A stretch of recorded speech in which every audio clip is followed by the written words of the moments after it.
मेरे सारे दोस्तों और उनके परिवारजनों को मेरे ओर से नया साल का बहुत सारा शुभकामनाएं।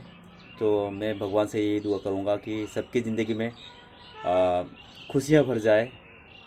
ये 2022 सबके लिए अच्छा साबित हो, यही दुआ करेंगे। चलिए, happy new year to all. सनम को जोहर गे।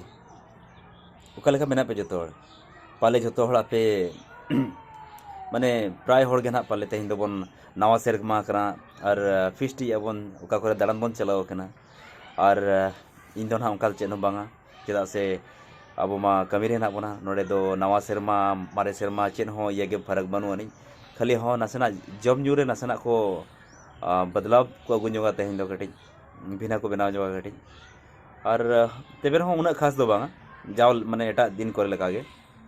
तो चेन हो बांग कना आपे को जम पे तबन न्यूई पे बेस रे तहन पे हैं से और जतो हड़ गे आपे एकला दो बांगा इन हो तो अब जतो हड़ बेस रे बन तहन मा और ओना गे मारांग बुरु जहरा तकिन ठेन नेहर नवा नवा सेरमा 2022 सनाम हड़ बखरा गे सार को मा सगुन को बारे मा तबे सनम को जोहार।